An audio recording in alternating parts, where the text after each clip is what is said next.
Morning students. Jyoti public senior secondary school online classes में आप सभी का स्वागत है। क्लास 7 सब्जेक्ट एसएसटी चैप्टर चल रहा था। कल हमारा हिस्ट्री का पोर्शन था। फर्स्ट चैप्टर हमने कल पढ़ना स्टार्ट करा था। Human life in stone age, पाषाण युग के अंदर मानव जीवन, ये हमारा टॉपिक था। चैप्टर स्टार्ट किया था कल हम लोगों ने। कल हमने बताया था कि पाषाण युग जो था, शुरुआत में जो पत्थरों का युग था, पाषाण युग था, उसके अंदर मनुष्य ने, मतलब हम ये कह सकते हैं कि मानव जीवन की शुरुआत ही थी उस समय। तो मानव जीवन की शुरुआत इस प्रकार की थी कि मनुष्य जो है उसकी कुछ कुछ हरकतें बिल्कुल जानवरों से मिलती हुई थी, और धीरे धीरे उसने अपने बुद्धि के जो क्रम था, बुद्धि की जो स्थिति थी, उसको बढ़ाना शुरू करा। उसने अपने परिवार को इकट्ठा करना शुरू करा, अपने पेट को भरने के लिए विभिन्न प्रकार के तरीके अपनाने शुरू करे, जानवरों का शिकार करना शुरू करा, मछलियों का शिकार करना शुरू करा। जैसे जैसे समय आगे बढ़ा तो उसने मछलियों को पकड़ना शुरू कर दिया, जाल बनाना शुरू कर दिया, खेती करने लग गया। कच्चा मांस जहाँ शुरुआत में खाया करता था, उसके बाद में उसने मांस को पका करके खाना शुरू कर दिया, आग का आविष्कार किया। उसके बाद में कच्चे मांस की जगह पक्का मांस खाने लग गया, जो अनाज था उसको स्टोर करने लग गया। उसके बाद अनाज के द्वारा वह अपने विभिन्न प्रकार के व्यंजन बना के उसने खाने शुरू कर दिए। सभ्यता का विकास किया, रहन सहन के लिए उसने एक अलग प्रकार की कल्चर को अपनाया।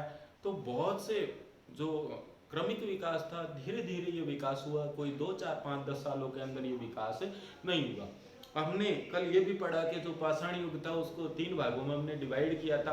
पूरा पाषाण काल के अंदर, मध्य पाषाण काल के अंदर और नव पाषाण काल के अंदर। तो पूरा पाषाण काल में हम लोगों ने कल यही बताया था आप लोगों को कि जो पूरा पाषाण काल था उसका मतलब यही था कि यह मनुष्य के विकास की सबसे प्रारंभिक समय था। तो इसके अंदर जो ये प्रारंभिक अवस्था थी, इस प्रारंभिक अवस्था के अंदर ये चीज थी कि जो मनुष्य है उसको ज्यादा अपने बारे में कोई नॉलेज नहीं थी। उसका मेन जो मकसद था वो यह था कि प्रकृति के द्वारा जो संसाधन उपलब्ध कराए गए उनको ही वह अपना जीवन के अंदर, उनको ही काम में लेकर के वो अपना जीवन यापन करा करता था। रहने के लिए उसके पास कोई पक्के मकान नहीं होते थे, तो उसने गुफाओं के अंदर रहना शुरू करा, पेड़ों के ऊपर चढ़ करके रहना शुरू कर दिया, या जो प्राकृतिक पहाड़ों की गुफाएं होती है उनमें जाकर के शरण लेना शुरू कर दी। खाने के रूप में यदि देखा जाए तो पेड़ पौधों से जो कंदमूल फल वगैरह प्राप्त होते हैं उन्हें उसने खाना शुरू करा, और जो उसे जंगली जानवर नजर आते तो उनको मार मार करके उनके कच्चे मांस को उसने खाना शुरू करा। तो ये सारे के सारे जो काम थे वो पूरा पाषाण काल में थे। लेकिन जैसे जैसे मध्य पाषाण काल आया तो मध्य पाषाण काल के भीतर ये थोड़ा सा परिवर्तन ये आया कि जो मानव है वह जिस चीज का सेवन किया करता था, जो उसने लाइफ स्टाइल अपना रखी थी, उसको उसने थोड़ा सा परिवर्तित कर दिया। और उसने क्या किया कि मध्य पाषाण काल के भीतर उसने जिस कच्चे मांस को खाया करता था, जैसे जैसे अग्नि का आविष्कार हुआ, एक आकस्मिक घटना की वजह से आग का उपयोग हुआ, आग का आविष्कार हुआ, तो उसके बाद में उसने कच्चे मांस को पका करके खाना शुरू कर दिया। जो जैसे जैसे हम जानते हैं कि पृथ्वी का जो गोला है, पृथ्वी जो है वह पहले आग का गोला थी, धीरे धीरे ठंडी हुई, जैसे जैसे गर्मी बढ़ने लगी पृथ्वी की वापस, तो जो अनाज है उस अनाज को उगने लगा, गेहूं अनाज वगैरह जैसी गेहूं जैसी चीजें उगने लगी। तो उनका सेवन उसने खा के देखा तो कच्चे मांस की तुलना में उसे वह अनाज ज्यादा बेहतर लगा। तो ऐसे ही इन सारे अनाजों का उसने प्रयोग करना शुरू करा, धीरे धीरे इनका भंडारण का काम शुरू करा। तो ये सारे के सारे काम मनुष्य ने करने शुरू करे थे मध्य पाषाण काल के भीतर। अब जब नव पाषाण काल आया तो उसके भीतर अब पूरा पाषाण काल में जो हथियार वगैरह थे वो बिल्कुल रफ थे, अनपॉलिश्ड थे। लेकिन जैसे ही मध्य पाषाण काल आया तो जो उसके हथियार थे, मतलब ये कह सकते हैं कि पूरा पाषाण काल के अंदर जो हथियार थे वो मनुष्य के द्वारा स्वयं नहीं बनाए गए थे, बस कच्चे पक्के जैसे भी बना करके तैयार कर दिए। लेकिन जो मध्य पाषाण काल था उसमें उसने जो हथियार बनाए उनको बहुत ही अच्छी तरीके से पॉलिश करके बनाया, उसे बिल्कुल डिजाइन दे करके बनाया। फिर उसके बाद में जब नव पाषाण काल आया तो नव पाषाण काल के भीतर मनुष्य ने नव पाषाण काल के भीतर एक संस्कृति को अपनाया, रहन सहन के लिए एक सभ्यता विकसित करी। घरों के अंदर जहाँ वह पहले पर्वतों की पहाड़ों की गुफाओं में रहा करता था, अब उसने गुफाओं को छोड़ करके अपने लिए पक्के मकान बनाने शुरू करे। धीरे धीरे उसने अपने आश्रय स्थलों का निर्माण शुरू कर, तो मतलब बहुत से ज्यादा परिवर्तन आने शुरू हो गए। तो ये नवपाषाण काल की शुरुआत थी। तो इसी लेसन को हमने कल यहाँ तक पढ़ा था। उसके बाद का जो लेसन है वो आज से हम स्टार्ट करते हैं। तो देखते हैं सबसे पहला अर्ली टूल्स एंड वेपन्स। तो जो शुरुआत में मनुष्य के द्वारा पूरा पाषाण काल के अंदर जो हथियार बनाए गए थे और जो औजार बनाए गए थे वो किस प्रकार के थे, उनके बारे में हमने कल भी बात करी थी। आज फिर वही टॉपिक दोबारा आया है। तो देखिए मेड ऑफ स्टोन, कि वो सारे के सारे जो पत्थरों के बने हुए उनके हथियार हुआ करते थे। यानी कि जो मानव है उसने प्राकृतिक संसाधनों के काम में लेते हुए अपना जो हथियार हैं उनको बनाया था। और हथियारों को बनाने के पीछे जो मनुष्य का सबसे बड़ा रीजन था वह था कि जो जंगली जानवर हुआ करते थे जंगलों में, उनसे अपनी और अपने परिवार की सुरक्षा करना। तो ये प्रमुख लक्ष्य था। तो इसी वजह से जानवरों का शिकार करने के लिए और अपने परिवार की सुरक्षा के लिए उसने इन औजारों को और इन हथियारों का निर्माण करा। अब ये जो हथियार थे ये उसने प्राकृतिक संसाधन जो कि बड़ा आसानी से उपलब्ध हो जाता है, पत्थर, तो उसने पत्थर को काम में लिया। और पत्थर के अंदर भी एक विशेष प्रकार का उसने पत्थर काम में लिया था हथियारों को बनाने के लिए, हथियारों को गढ़ने के लिए, औजार बनाने के लिए। तो कौन सा पत्थर था? तो वह था एक प्रकार का हार्ड स्टोन, कि बहुत ही कठोर वह पत्थर था, जिसे कि चकमक पत्थर भी कहा जाता है, फ्लिंट कहते हैं अंग्रेजी में। तो फ्लिंट नाम का पत्थर उसने काम में लिया था, चकमक पत्थर इसे कहते हैं। इस चकमक पत्थर की खास बात यह होती है कि यदि दो पत्थरों को आपस में टकराया जाए, क्योंकि पत्थरों में सबसे ज्यादा हार्ड क्वालिटी होती है ये चकमक पत्थर की, यदि इस चकमक पत्थर को आपस में टकराया जाए तो ऐसी स्थिति के अंदर इनमें से चिंगारियां उठती हैं। और यही बात पूरा पाषाण काल के मनुष्य के द्वारा पता लगा ली गई थी और उसके बाद में उसने आग का आविष्कार किया था। तो उसने इसी ही पत्थर को मुख्य रूप से हथियार के रूप में भी काम में लेना शुरू करा, क्योंकि बड़ा ही हार्ड पत्थर था। आगे देखते हैं अब यूज फॉर बर्निंग फायर। अब चकमक पत्थर की खास बात यही थी कि इसको ये हार्ड पत्थर होने के नाते जब आपस में से टकराया गया तो इससे चिंगारियां उठने लगी। और जब उसे समझ में आया कि इन दोनों पत्थरों को टकराने पर आग उठ सकती है, आग का निर्माण हो सकता है, तो उसने इसको आग जलाने के लिए इस पत्थर को काम में लेना शुरू करा और धीरे धीरे इस पत्थर को इकट्ठा करना शुरू किया। आगे देखते हैं अभी जो इसने पूरा पाषाण काल में या पाषाण काल के अंदर जो आदिम मानव ने हथियार बनाए थे वो किस प्रकार के थे। वो सभी अनपॉलिश्ड थे, यानी कि ज्यादा चिकने नहीं थे, ज्यादा उनके ऊपर किसी प्रकार की पॉलिश नहीं थी, चमकदार नहीं थे, रफ बड़े ही खुरदरे थे। यानी कि उनके ऊपर पकड़ बनाना भी बड़ा मुश्किल था, लेकिन बस अपने सेफ्टी को करने के लिए, अपनी सुरक्षा के लिए बस वो हथियार के रूप में काम में आते थे, इसीलिए आदिम मानव के द्वारा इनका प्रयोग किया गया था। अब इस प्रकार के जो अनपॉलिश्ड और रफ हथियार थे कहां पाए गए थे, किन किन स्थानों पर पाए गए, उन स्थानों के बारे में जानते हैं। कि साउथ इंडिया, सबसे पहले तो दक्षिण भारत के अंदर ये पाए गए। कौन कौन से स्थानों पर अभी हम बात करेंगे इसके बारे में। सोन या सोहन रिवर, पाक, यानी कि सोन या सोहन रिवर जो कि पाक के अंदर बहती है, उसकी नदी घाटी क्षेत्र के अंदर इस प्रकार के हथियार पाए गए। दूसरा, फिर कहा गया है कि bones and horns, bones and horns, bones मतलब हड्डियां एंड हॉर्न्स सींग, कि हड्डियां और जो सींग हैं इनको भी टूल्स के रूप में काम में लिया गया था। क्योंकि जानवरों की जो हड्डियां थी शुद्ध कैल्शियम से बनी रहती है, तो उन्हें भी उसने हथियार के रूप में काम में लेना शुरू करा। कि जो बड़े जानवरों की हड्डियां होती थी उनको भी पुराने या पूरा पाषाण काल के जो मनुष्य थे, आदमी थे, मानव था, उसने उनको भी अपना हथियार बनाया ताकि खूंखार जानवरों से, जंगली जानवरों से अपने परिवार की और अपनी स्वयं की वह रक्षा कर सके। आगे देखते हैं कि अब इस प्रकार के जो हड्डी और सींग के हथियार थे ये कहाँ पाए गए थे भारत के अंदर। तो देखें, तो ये पाए गए थे फाउंड इन फुटहिल्स हिमालय के। एक तो ये हिमालय की जो तरहटी का मैदान है, यानी कि हिमालय का जो नीचे वाले पर्वत के क्षेत्र हैं उनमें ये पाए गए। साथ में ही नर्मदा वैली, नर्मदा नदी की जो घाटी है उस क्षेत्र में पाए गए। भीमबेटका नाम की गुफा है जो कि मध्य प्रदेश के अंदर पड़ती है, तो वहां पर भी इस प्रकार के जो सींग और हड्डियों के हथियार थे वो भी प्राप्त हुए।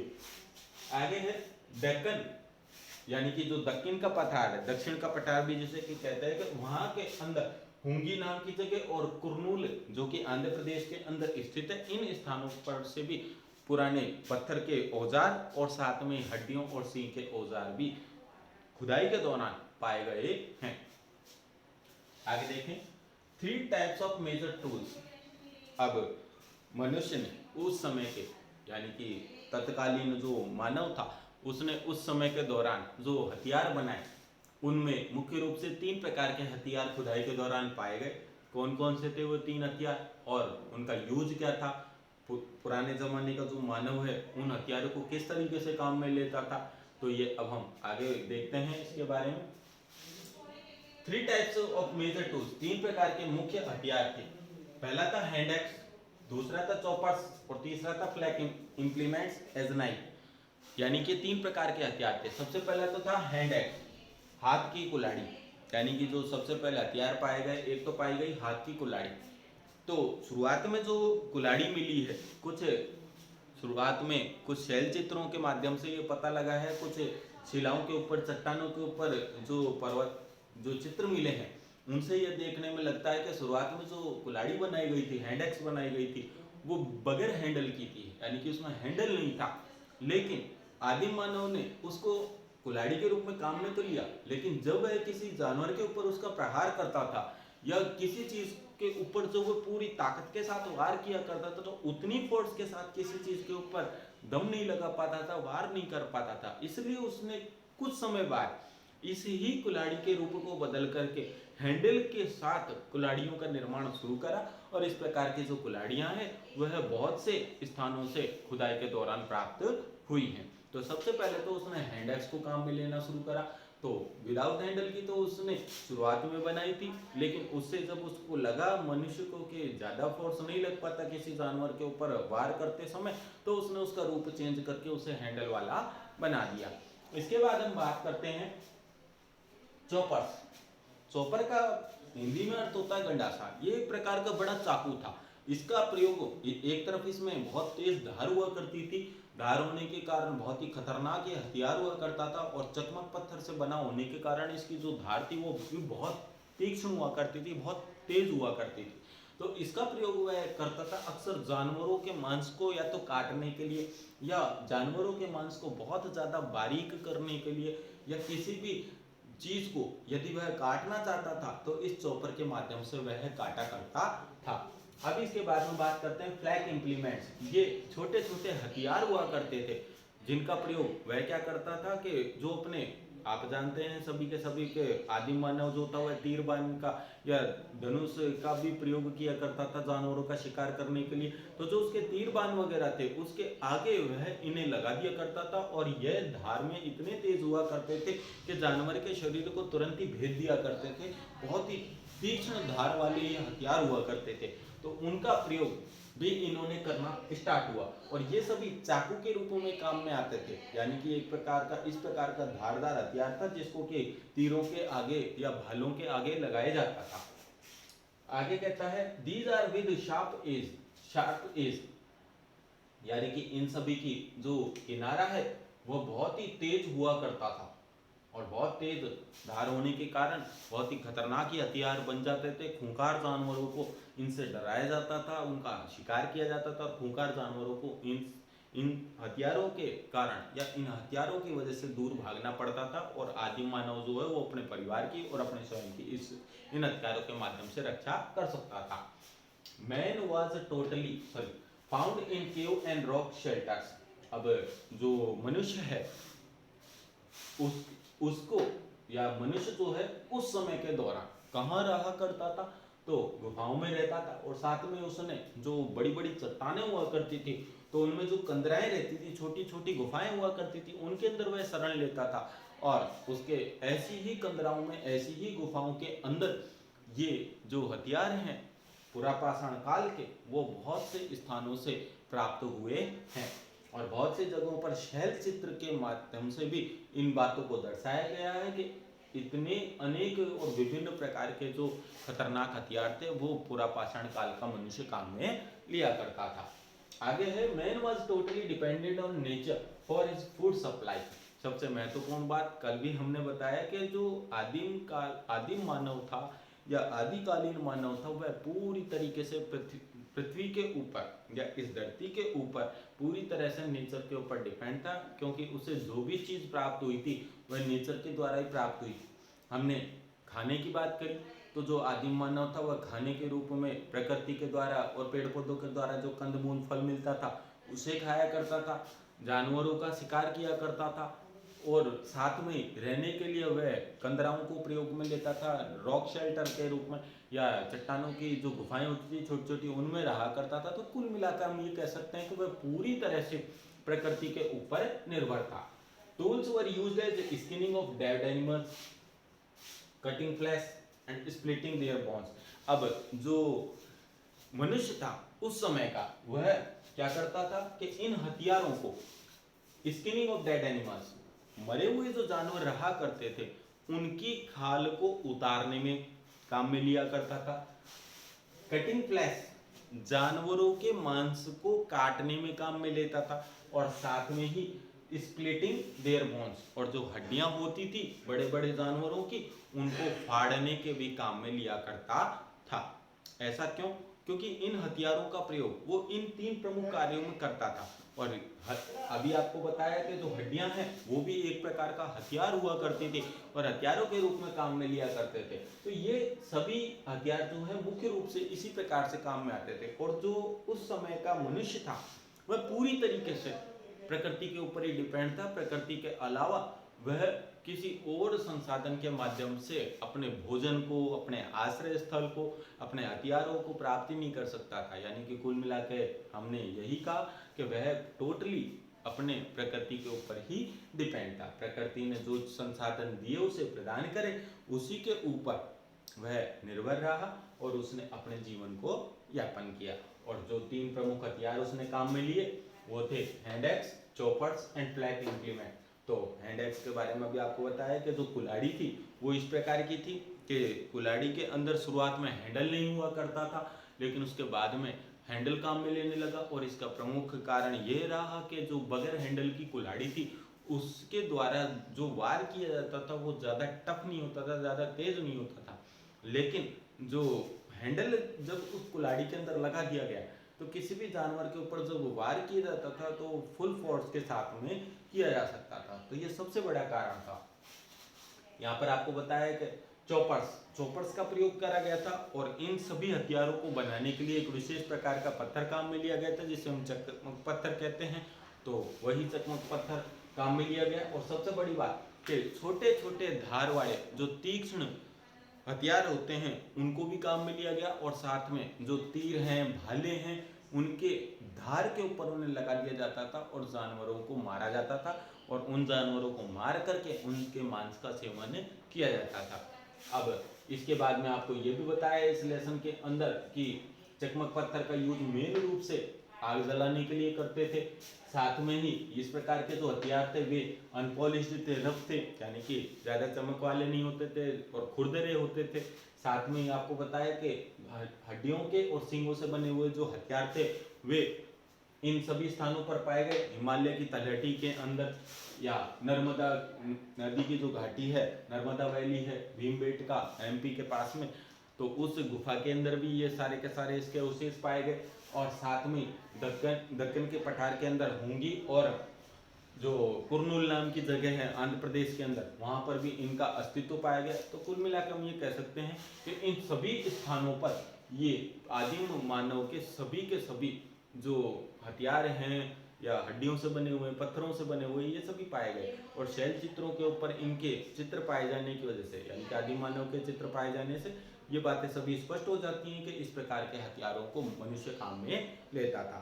तो आज के वीडियो में सिर्फ इतना ही। यदि वीडियो पसंद आया तो आप इसको ज़्यादा से ज़्यादा लाइक, शेयर और सब्सक्राइब कीजिए। बाकी आज का जो लेसन है उसमें कोई भी जो भी आपको विशेष बातें नज़र आती हैं उन्हें आप एक बार दोबारा रिवाइंड कीजिए, दोबारा उसे पढ़िए, और जो भी महत्वपूर्ण बातें आती हैं उनके नोट्स बनाइए ताकि आपको ज़्यादा बेहतर से बेहतर समझ में आ सके।